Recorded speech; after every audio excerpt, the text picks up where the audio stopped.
The enduring optimism of Howard Jones. In an age of fleeting fame and disposable culture, Howard Jones stands as a testament to artistic longevity. At the age of 70, the electronic music pioneer continues to embody the hopeful philosophy that made "Things Can Only Get Better" an anthem for generations, facing life's challenges with unwavering optimism and compassion. From his early days performing in small London venues to signing with Warner Brothers at age 28, Jones has maintained a refreshing authenticity throughout his career. Beyond his musical innovations, it's perhaps his life philosophy, heavily influenced by 3 decades of Buddhist practice, that offers the most compelling layer to his artistic legacy. In this exclusive interview, Jones shares insights on sustaining vocal health, maintaining wellness during the rigors of touring, balancing family life with a demanding career, and the daily practices that have allowed him to thrive creatively well into his 70s and nurture his passion for music. Howard, you've been performing since the early 1980s. Can you share how you got your start in music? I was playing in tiny venues in High Wycombe and around London for about 2 or 3 years with my one-man electronic show until one of the record companies finally came to see me. It was just one guy who liked the songs and saw what I was doing, a completely original thing, and that was my break. I ended up getting signed to Warner Brothers, one of the top companies in the world, and that was my start. Now, at 70, what reflections do you have about your musical journey? I got signed when I was 28 years old, and that's rather late for a pop artist. So I had quite a lot of life experience during my 20s. I was ready to write a lot of songs about how you cope with being a human being and navigate through the difficulties of life and develop a philosophy that can help you do that.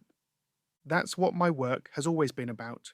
I've always seen my music journey as a serious chance to inspire and encourage people and help them to get through the difficult bits in life, to be hopeful, and to live with kindness and respect for others. Your song, "Things Can Only Get Better," reflects an optimistic worldview. After all these years and changes in the world, do you still believe this sentiment holds true? Yes, the song Things Can Only Get Better is very much about having an optimistic view about the future and having a hopeful view regardless of what is going on around us.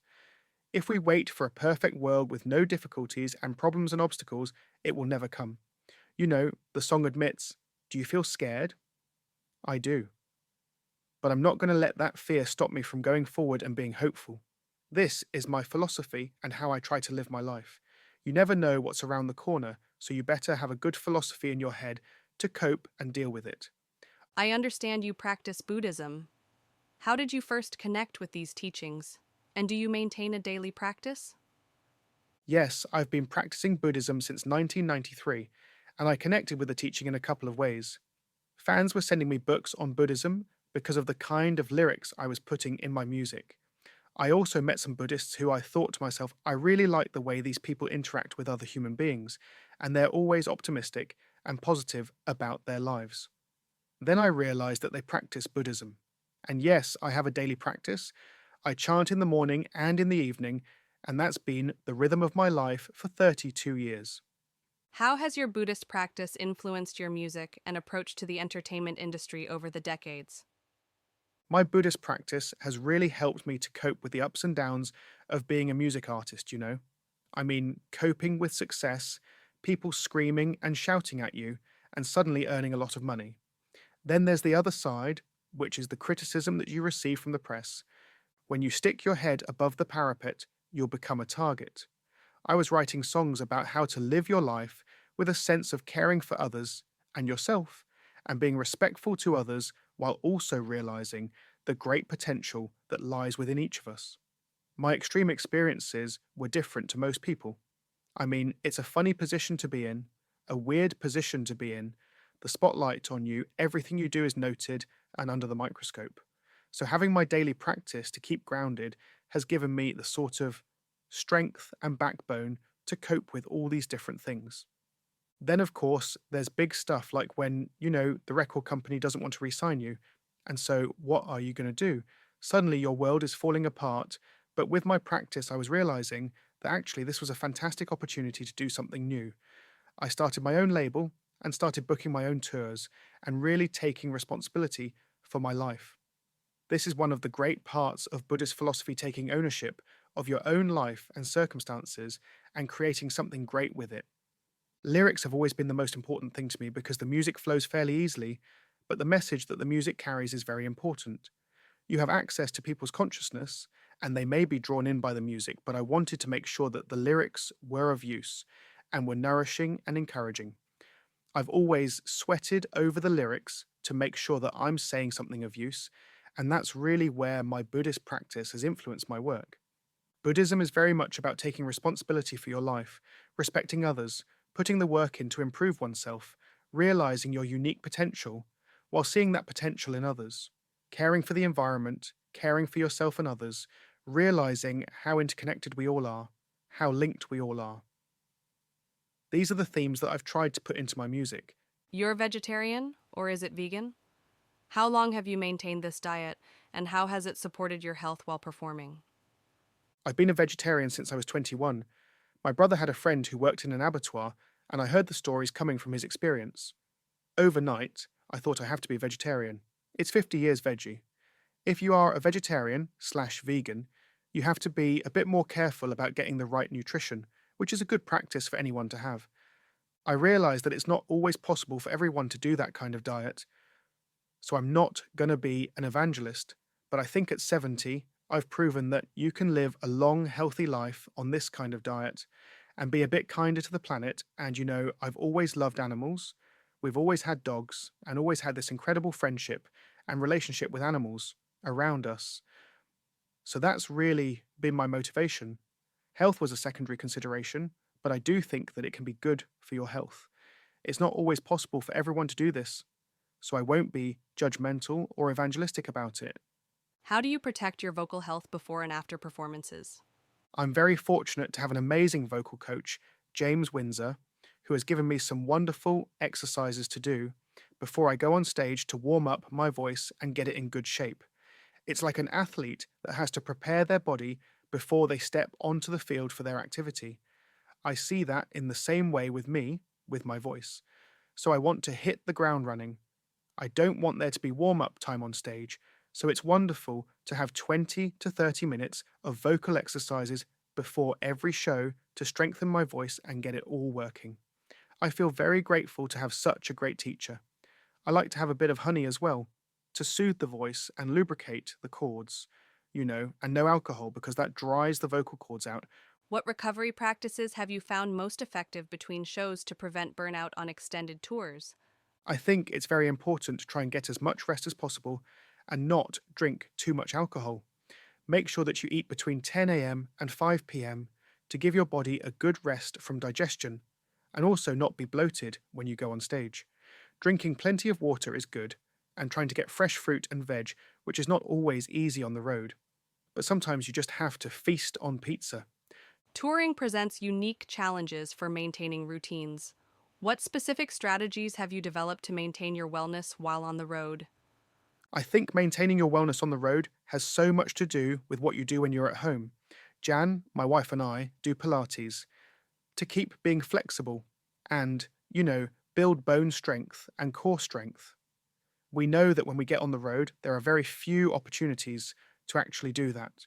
It's all about the preparation before a tour, getting your fitness levels up so you can cope with the relentless travel and night after night on stage. I'd love to say that we have a chance to get in the gym or even go for walks, but it's pretty difficult managing to do that on the road. So really, it's all about the background work at home. I'm conscious of trying to keep fit and healthy. While I'm on stage, I'm doing an hour and a half of aerobic exercise every night.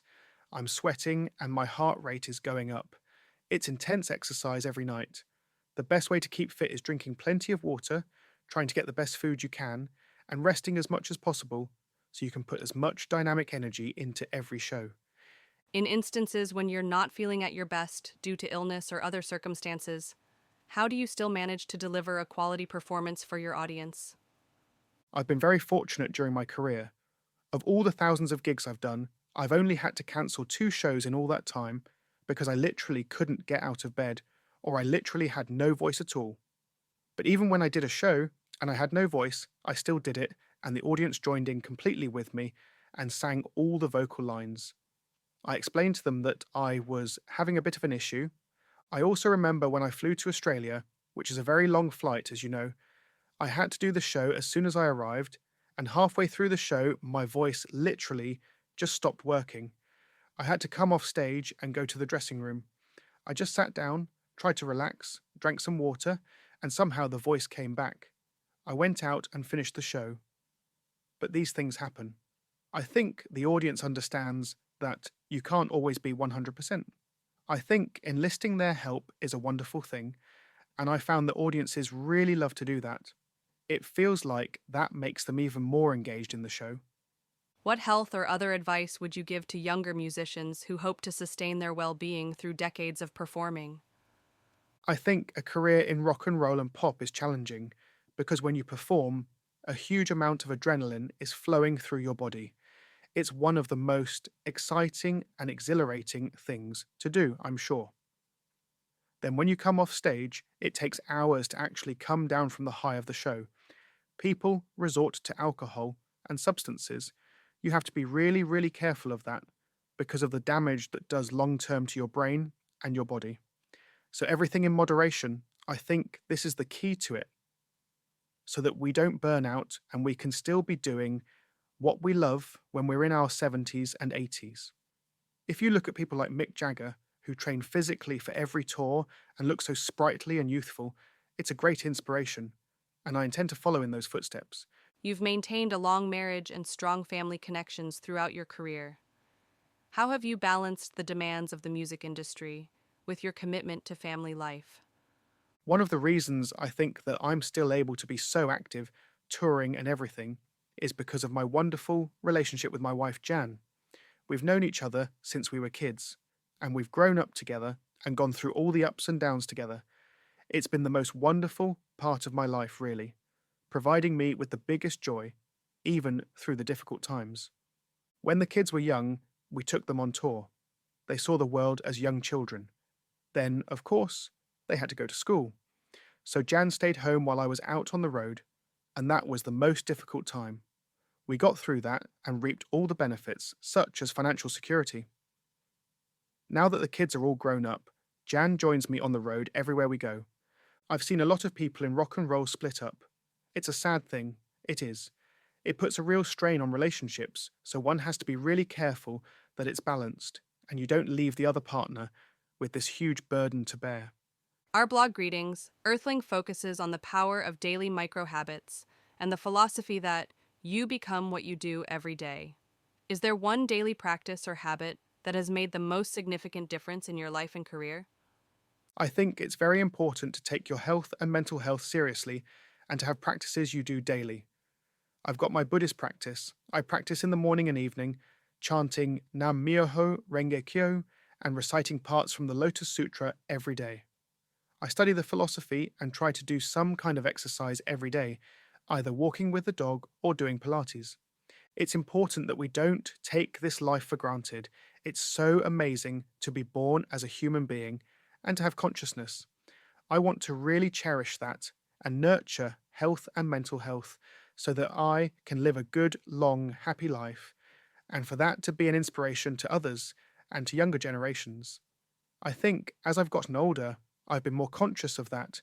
I want to make the most of this brilliant opportunity of being born as a human being at this time.